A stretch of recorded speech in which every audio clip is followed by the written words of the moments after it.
السلام علیکم ناظرین، فیصل وائس یوٹیوب چینل پر خوش آمدید۔ ناظرین، درود شریف پڑھنے کے بے شمار فوائد ہیں، لیکن ان میں سے چند فوائد آج ہم آپ کو اپنی ویڈیو میں بتائیں گے۔ ناظرین، درود شریف اعمال کو پاکیزہ کرتا ہے۔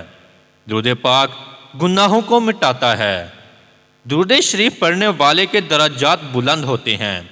درود پاک پڑھنے والا غم و فکر سے محفوظ رہتا ہے۔ ناظرین، درود شریف پڑھنے والا اللہ کے غضب سے محفوظ رہے گا۔ درود پاک پڑھنے والے کو اللہ کی رحمت اور خوشنودی حاصل ہوگی۔ قیامت کے دن حوض کوثر سے پانی پیے گا۔ ناظرین، پرسرات سے بجلی کی رفتار سے گزرے گا اور پرسرات پر نور کی روشنی سے میسر ہوگی۔ درود پاک پڑھنے والے کے لیے فرشتے دعائیں کرتے ہیں۔ درود شریف پڑھنے والا میدان حشر میں حضور صلی اللہ علیہ وآلہ وسلم کی نگاہ میں ممتاز رہے گا۔ ایسا شخص بخل کی بیماری سے محفوظ رہے گا۔ ناظرین، درود شریف پڑھنے والے کو نیک کام کرنے کی خواہش ہر وقت رہے گی۔ ایسے شخص کو جنت میں بلند درجات نصیب ہوں گے۔ ناظرین، میدان حشر میں حضور اکرم صلی اللہ علیہ وآلہ وسلم کا دیدار نصیب ہوگا۔ ایسے شخص کے مال اور اسباب میں برکت ہوگی۔ موت سے پہلے درود پاک پڑھنے والے کو توبہ کی توفیق نصیب ہوگی۔ موت کی سختی سے ایسا شخص محفوظ رہے گا۔ قیامت کے دن حضور اکرم صلی اللہ علیہ وآلہ وسلم کے قریب ہوگا۔ ناظرین، میدان حشر میں درود شریف پڑھنے والے کی زبان سے نور کی کرنیں نکلیں گی۔ جو شخص ہر روز 1000 بار درود پڑھے گا، اسے موت سے پہلے جنت میں اپنا مقام نظر آ جائے گا۔ درود شریف پڑھنے والا طاعون کی بیماری میں مبتلا نہیں ہوگا۔ قیامت کے دن حضور اکرم صلی اللہ علیہ وآلہ وسلم اس سے مصافحہ کریں گے۔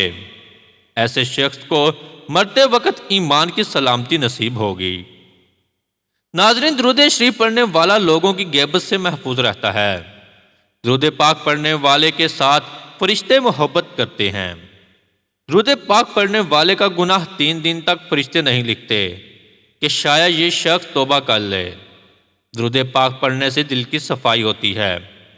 درود پاک پڑھنے والے سے حضور اکرم صلی اللہ علیہ وآلہ وسلم خود محبت فرماتے ہیں۔ درود پاک پڑھنے والا قیامت کے دن عرش الہی کے سائے تلے ہوگا۔ درود پاک تندرستی کو دور کرتا ہے۔ درود شریف پڑھنے والے کے لیے اللہ تعالیٰ کے فرشتے رحمت اور بخشش کی دعائیں کرتے ہیں۔ درود پاک پڑھنے والا قیامت کے دن سب لوگوں سے زیادہ حضور اکرم صلی اللہ علیہ وآلہ وسلم کے قریب ہوگا۔ ناظرین، درود شریف پڑھنے کی فضیلت کے بارے میں بہت زیادہ احادیث مبارکہ ہیں، جن میں سے چند ہم آج اپنی ویڈیو میں بیان کریں گے۔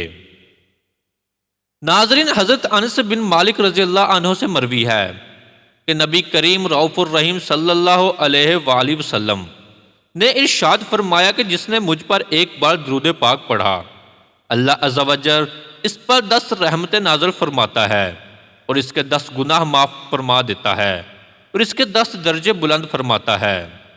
حضرت عبداللہ بن مسعود رضی اللہ عنہ سے روایت ہے کہ نبی کریم رؤوف الرحیم صلی اللہ علیہ وآلہ وسلم نے ارشاد فرمایا کہ قیامت کے دن لوگوں میں سے میرے سب سے زیادہ نزدیک وہ شخص ہوگا جس نے دنیا میں مجھ پر سب سے زیادہ درود پاک پڑھا ہوگا۔ ناظرین، حضرت ابو ہریرہ رضی اللہ عنہ سے روایت ہے کہ حضور اقدس صلی اللہ علیہ وآلہ وسلم نے فرمایا، جو شخص میری قبر کے پاس مجھ پر درود پڑھتا ہے میں اس کو سنتا ہوں، اور جو شخص دور سے مجھ پر درود بھیجے وہ میرے پاس پہنچا دیا جاتا ہے۔ ناظرین، حضرت عبداللہ رضی اللہ عنہ سے روایت ہے کہ نبی کریم صلی اللہ علیہ وآلہ وسلم نے فرمایا کہ بے شک اللہ تعالیٰ کے فرشتے زمین پر پھرا کرتے ہیں اور میری امت کا سلام مجھے پہنچاتے ہیں۔ ناظرین، حضرت سیدہ عائشہ صدیقہ رضی اللہ عنہ سے مروی ہے کہ نبی کریم رؤوف الرحیم نے فرمایا، جس شخص کو یہ بات پسند ہو کہ جب وہ دربار الہی میں حاضر ہو تو اللہ تعالیٰ اس پر راضی ہو تو اسے چاہیے کہ مجھ پر درود پاک کی کثرت کرے۔ ناظرین، حضرت ابو ہریرہ رضی اللہ عنہ سے روایت ہے کہ حضور اقدس صلی اللہ علیہ وآلہ وسلم نے فرمایا کہ جو کوئی مجھ پر ایک بار درود بھیجے گا اللہ تعالیٰ اس پر 10 بار رحمت بھیجے گا۔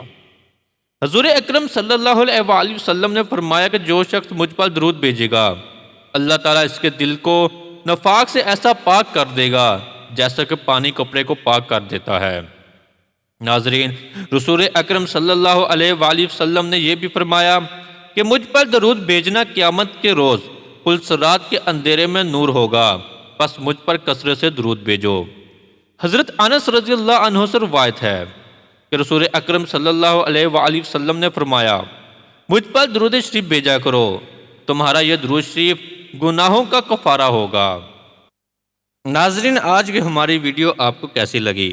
لائک اور کمنٹ کر کے ضرور بتائیے گا۔ ملتے ہیں اپنی اگلی نئی ویڈیو میں، تب تک اپنا بہت سارا خیال رکھیے گا۔ اللہ حافظ۔